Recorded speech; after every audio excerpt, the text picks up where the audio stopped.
Hai, namaku Lucy, aku 17 tahun dan aku lebih mencintai temanku daripada kupingku. Apa yang rela kamu tukar dengan temanmu? Blues favoritmu? Jawaban untuk tes? Pacarmu? Atau bagian tubuhmu? Maka tonton video ini sampai akhir dan temukan bagaimana aku menukar kupingku dengan teman baikku. Semua berawal dari persiapan Halloween. Abby dan aku memilih kostum kami dengan hati-hati. Karena itu adalah pesta kampus pertama kami. Dan aku bersikeras untuk mendapatkan perhatian semua orang, terutama William. William adalah seorang pria hebat, tapi perhatiannya seperti seekor burung. Dan dia sudah lari mengejar gemerlap. Dan aku sebagai pacarnya ingin semua perhatian untuk diriku sendiri. Dia kuliah di universitas di bagian negara lain tahun depan. Dan aku ingin meninggalkan impresi cerah akan diriku, jadi dia tidak akan memikirkan yang lain. Dengan Abby, teman itu, aku melalui api dan air.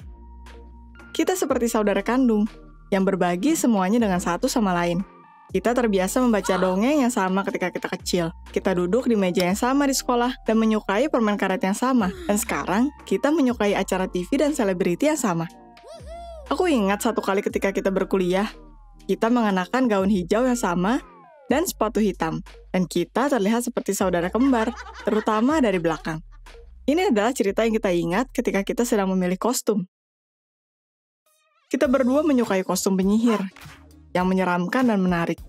Kita mencobanya bergantian untuk memutuskan siapa yang lebih cocok. Ternyata kita berdua terlihat sangat cantik, dan lalu kita berpikir, kenapa tidak mengambil dua kostum identik dan mengguncang seluruh pesta, berada di beberapa tempat dalam waktu yang sama.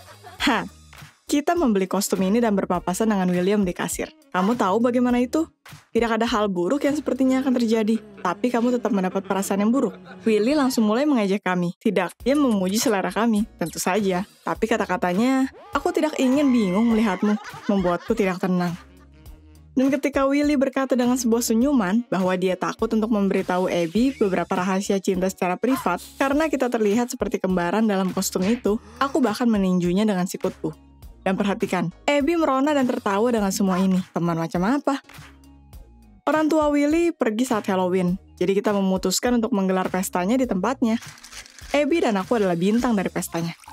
Makeup, kostum, gaya rambut, semuanya sama. Kita bahkan menakuti beberapa orang, menghampiri dari beberapa sisi pada saat bersamaan.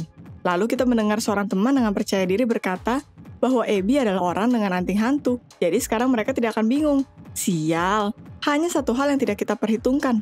Anting yang kita kenakan berbeda.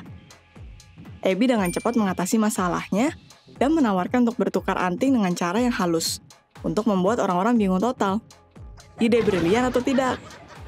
Aku menyesali kemiripanku dengan Abby ketika kita bertemu Willy. Candaannya terus keluar. Kalian seperti kembaran. Aku tidak ingin salah orang. Memiliki pacar cloning adalah impian seorang pria dan semua itu. Aku berusaha untuk mengacuhkan perilakunya, tapi perutku bergejolak. Moodnya dikacaukan. Bukannya mengagumi gadis seperti apa yang dia miliki, Willy bermimpi tentang gadis kembar, yang membuat Abby tertawa, dan aku merengut di meja minuman, jadi aku tidak harus melihat mereka lagi. Aku tidak mendapat istirahat dari kerumunan, karena sebuah labu melompat padaku dan memanggil Abby untuk bergaul. Aku menjelaskan bahwa dia membuat kesalahan, dan labunya tertawa. Oh, seseorang harus mengingatkan Willy bahwa dia bermesraan dengan penyihir yang salah. Hatiku tenggelam. Temanku, dengan pacarku. Apa? Teman si labu segera meyakinkanku bahwa labunya hanya berimajinasi, dan bahwa Abby dan Willy hanya mengobrol biasa. Tapi sekarang pikiran itu menghantuiku. Mataku menemukan Abby di lantai dansa, menari dalam kostum penyihirnya, dan Willy tidak ada di sana. Bagus. Aku akan menemukan dia sekarang dan menenangkan diri. Aku memutuskannya. Seperti kasus umumnya dengan pria, itu lebih mudah dikatakan daripada dilakukan. Pencariannya menjadi sebuah lompatan. Segera setelah aku pergi ke suatu tempat, ternyata Willy ada di sana semenit lalu, dan sudah pergi. Akhirnya aku mencari di seluruh rumah, kembali ke ruang tamu, dan hampir menyerah akan semuanya, dan pergi menari dengan Abby. Itu ketika sesuatu terjadi yang paling mengejutkanku di sepanjang malam itu. Will ada di ruang tamu, dan aku mulai melambai padanya. Tapi dia tidak melihatku. Jauh dari itu, dia muncul di belakang Abby, dan menaruh tangannya di sekitarnya.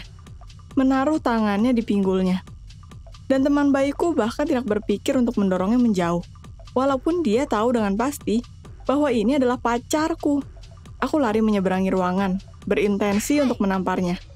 Aku gemetar dan diliputi kemarahan. Will melompat menjauh dari Abby, seperti tersiram air panas, dan mulai membela dirinya. Aku bisa menerima alasannya bahwa dia salah mengira. Tapi aku tidak bisa menerima perilaku Abby. Ya, pakaiannya sama, ya. Willy berpikir itu adalah aku, katakan begitu. Tapi di sana tidak ada alasan untuk kelakuan Abby. Dia tahu siapa yang memeluknya. Dia menggoda pacarku dan merayunya. Apa kamu melakukan hal dalam kemarahan yang akhirnya kamu sesali? Kemarahanku bercampur dengan alkohol, dan aku memutuskan aku harus melakukan sesuatu tak menyenangkan untuk Abby. Contohnya, merebut antingku. Aku meletakkan satu tangan di rambutnya, dan yang satunya meraih telinga kirinya. Abby mulai menarik diri dan meraih kupingku juga. Aku membenci semua orang dan semua hal di sekitar kami, saat kami jatuh ke lantai dan berguling di sekitarnya. Meraih satu sama lain semakin erat dan erat. Kerumunan yang bersorak langsung terbentuk di sekitar kami, meneriakkan dukungan untuk perkelahiannya. Ketika Abby memukul kepalaku ke lantai, aku pingsan, dan aku tidak bangun sampai aku ada di kamar rumah sakit dengan telinga yang diperban. Dokternya menjelaskan bahwa sementara kami berguling di lantai, kita menghancurkan beberapa gelas, melukai diri kami dengan gelas dan merobek telinga masing-masing dalam prosesnya. Abby terbaring di ranjang sebelah, wajahnya putih dengan teror. Perutku sakit karena rasa takut. Kita merasakan telinga kami dalam perban dan panik, berlari ke cermin, tapi dokternya menenangkan kami. Berkata ambulansnya tiba dengan cepat, dan dokter bedahnya sudah menjahitnya kembali. Itu tidak mungkin untuk melihat apa yang ada di sana, dan bagaimana itu di bawah perban. Dan setelah menyediakan kami dengan daftar rekomendasi, dokternya memulangkan kami dan temanku segera, setelah akhirnya kami bisa tenang.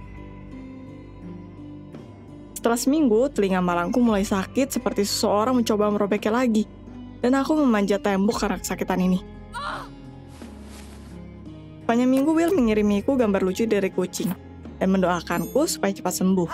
Tapi dia tidak datang, berkata dia sangat sibuk menyiapkan untuk universitas. Bayangkan wajahku ketika aku menemukan bahwa dia menggelar pesta kedua, Halloween 2.0, untuk menggantikan apa yang Abby dan aku hancurkan. Aku pergi ke pestanya untuk berbicara dengan Willy, dan datang bertatapan muka dengan Abby yang jelas di sana untuk alasan yang sama, berkelahi dengan pacarku. Kita hampir berkelahi dengan satu sama lain di jalanan, tapi ketika aku tidak sengaja menyentuh tanganku ke kuping Abby, darah muncrat dari bawah perbannya. Demi percobaan, aku menyentuh kupingku melewati rasa sakit dan berteriak tak terkendali. Jari-jariku juga terlumuri dengan darah dan itu tercium sangat buruk. Kita langsung melupakan tentang perkelahiannya dan berlari kembali ke rumah sakit. Dokternya tidak bisa mengerti cerita membingungkan kami tentang laki-laki, pesta, dan telinga, tapi kita terlihat buruk dan kita diantar ke resepsionis tanpa mengantri. Kegagalan fatal ditemukan di pekerjaan dokter bedahnya. Dia mengacu pada anting-anting kami, dan mereka, jika kamu ingat, tertukar. Aku kehilangan sebuah alat pemukul dan Abby kehilangan hantu bodohnya.